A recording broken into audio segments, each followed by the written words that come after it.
Hey YouTube, welcome to Viking Preparedness. I'm Pastor Joe Fox. I've been sitting here, this is the fourth time I shot this video. And I should probably write notes, before I shoot the video instead of doing stream of consciousness. But what I've been thinking about is happiness. This is a preparedness channel, and most of you understand the rule of threes. You can live 3 minutes without air, you can live 3 minutes without shelter in a harsh environment, 3 hours without shelter. You can live 3 days without water, 3 weeks without food, and those are just rules of thumb, and it helps us prioritize our survival work, our survival efforts.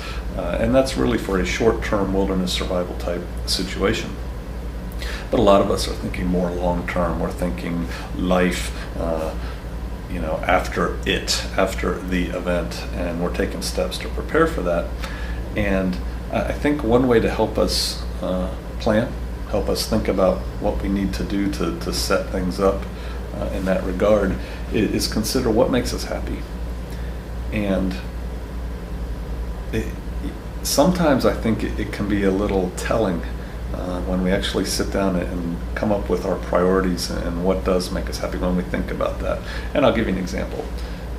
I know there are people who cannot be happy if they are not within 30-minute drive of a big shopping mall, because if they can't go shopping, they ain't happy. And that's a fact of life for some people. Some people can't be happy if they're not driving a Jaguar or an Escalade or something like that. They just wouldn't be happy if they had to drive a beat-up pickup truck like I used to have. I'd be happy to have that pickup truck back again. Some people's happiness derives from the size of their home. They want a 3,500 square foot home, 4,000 square foot home, 5 bedrooms, 4 bathrooms, 2 living rooms, yada, yada, yada. But really, do we need that? Looking out my window here, looking at the Indonesians, they're happy. They're a happy people. They're smiling, they're going about their daily life and their business. And you know what? They don't have very big houses. Some of them have small houses. They don't have any space. Their houses are packed right on top of each other. And so I got to thinking, as I kind of mentioned in the last video, how much do I need to be happy? And what does that say about me?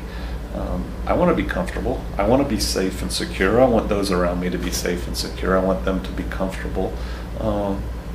What does it take to make me comfortable? For me, it doesn't take much. I could be happy underneath a poncho hooch out in the woods, short term. Long term, yeah, I'd like a place where I can sit in a chair like I am now and be out of the weather. I don't want the wind blowing through the house. I don't want rain and snow coming down into it. But really, do I need a 4,000 square foot house? Absolutely not. How much yard do I need? How much personal space do I need? I'm, believe it or not, despite these YouTube videos, I'm a fairly introverted person, and I need some space. I need some personal space, some personal time, just to be by myself, be with the Most High alone. And so how much yard do I want to be happy? What is a yard? I've been thinking about that a lot. A yard around your house? What is that? If one were to live in a community, you consider the medieval communities, they had houses close together and then they maximized the land for gardening and pasture and things like that. I don't know. Just thoughts to think about for you. What does it take to make you happy? Why does that make you happy? You may not be happy when you start delving into that. But once you decide what it is that makes you happy and what it'll take to make you happy, then I suggest you start working towards that for your long-term goals. Example, security. No one wants to worry about themselves or their loved ones being killed while they sleep or while they walk down the street. And so what are you going to do to ensure that you have that happiness long-term? Nobody wants to, well, I don't, and you don't either, want to get sick or ill or have bad health for them or their loved ones. So what are you going to do to ensure that long term in a world that maybe doesn't look like the world does now? One thing is eating right, and we have instructions on how to do that from the Most High. But eat right, exercise well, there's a concept, right? But there's things we can do to ensure our long-term happiness.